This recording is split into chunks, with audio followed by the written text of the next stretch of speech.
لی کے خلاف ایک سابقہ ڈیکری کو منسوخ کر دیا جائے گا۔ امریکی معاون اٹارنی جنرل اسٹینلے ای ووڈروڈ جونیئر نے ایک بیان میں کہا، یہ فیصلہ امریکی بچوں اور والدین کے لیے ایک بڑی کامیابی ہے۔ محکمے نے کہا ہے کہ یہ امر بچوں کے لیے حفاظتی اقدامات کو مضبوط کرے گا اور کمپنیوں کو صارفین کی ذاتی معلومات کے تحفظ کا ذمہ دار ٹھہرانے میں مدد دے گا۔ قومی ادارہ برائے آفات و انتظام کا کہنا ہے کہ کولمبیا میں زلزلے کے باعث ہلاکتوں کی تعداد 321 تک پہنچ گئی، جبکہ بوگوتا نے انسانی امداد بھیجنے پر انقرہ کا شکریہ ادا کیا۔ UNGRD نے آج social media platform X پر ایک پوسٹ میں کہا کہ 257 افراد لاپتہ ہیں، جبکہ 2,84,185 افراد جو 1,46,188 خاندانوں کی نمائندگی کرتے ہیں اس آفات سے متاثر ہوئے ہیں۔ آفت کے انتظامی ادارے کے مطابق تازہ ترین اعداد و شمار کولمبیا کے 15 صوبوں اور 476 بلدیات کا احاطہ کرتے ہیں۔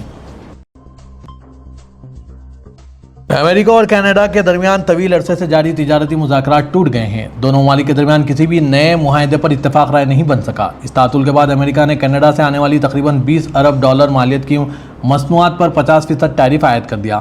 اس اقدام سے دونوں پڑوسی ممالک کے درمیان پہلے سے جاری سفارتی اور اقتصادی کشیدگی مزید بڑھ گئی ہے۔ گزشتہ سال دونوں ممالک کے درمیان تقریباً $880 ارب کی دو طرفہ تجارت ہوئی تھی۔ کینیڈا کے وزیر اعظم مارک کارنی نے بھی امریکہ پر ٹیرف عائد کرنے کے اشارے دیے۔ انہوں نے کہا کہ اپنے کارکنوں اور کاروباروں کے تحفظ کے لیے کینیڈا ان ٹیرف کا ڈالر کے بدلے ڈالر کے حساب سے جواب دے گا۔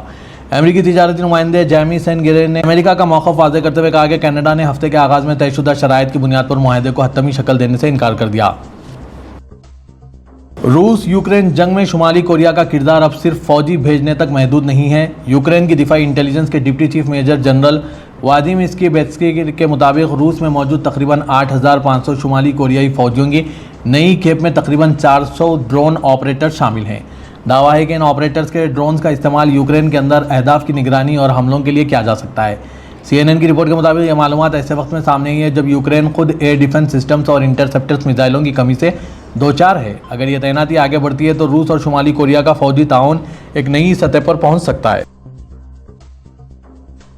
امریکی وزارت دفاع پینٹاگون نے ملک کی سول وار کے دور سے امریکی فوج کی کوریج کرنے والے معروف خود مختار اخبار اسٹارز اینڈ سٹرائپس کے چیف ایڈیٹر اور پبلشر کو پینٹاگون کی مداخلت پر تنقید کرنے کے بعد عہدوں سے برطرف کر دیا۔ خبررساں ادارے AFP کے مطابق اخبار کے چیف ایڈیٹر ایرک سلیون نے امریکی میڈیا کو بتایا کہ انہیں پینٹاگون کے ساتھ اختلافات پر دیے گئے ایک انٹرویو کے بعد عدم اطاعت کے الزام میں برطرف کیا گیا۔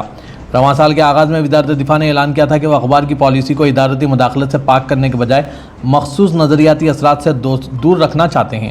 CBS کے مطابق اخبار کے پبلشر میکسین لیڈرر، جنہوں نے محض 3 روز قبل ہی اپنے استعفے کا اعلان کیا تھا، ان کو بھی برطرفی کا نوٹس تھما دیا گیا ہے۔ سعودی وزیر خارجہ شہزادہ فیصل بن فرحان سے ترکیہ کے ہم منصب حاخان فیدان نے ٹیلی فون پر رابطہ کیا۔ SPA کے مطابق رابطے میں خطے کی حالیہ صورتحال، علاقائی سیکورٹی اور استحکام کو بڑھانے کے حوالے سے مشترکہ کوششوں پر تبادلہ خیال کیا گیا۔ علاوہ ازیں سعودی نائب وزیر خارجہ انجینئر ولید عبدالکریم خریجی نے ریاض میں چینی وزارت خارجہ میں مغربی ایشیائی اور شمالی افریقی امور کے ڈپارٹمنٹ کے ڈائریکٹر جنرل اور ان کے وفد کا خیر مقدم کیا۔ ملاقات میں سعودی عرب اور چین کے درمیان تعلقات کا جائزہ، علاقائی اور بین الاقوامی صورتحال اور اس حوالے سے کی جانے والی کوششوں پر بات کی گئی۔ اس موقع پر سعودی عرب میں چین کے سفیر زینگ ہوا بھی موجود تھے۔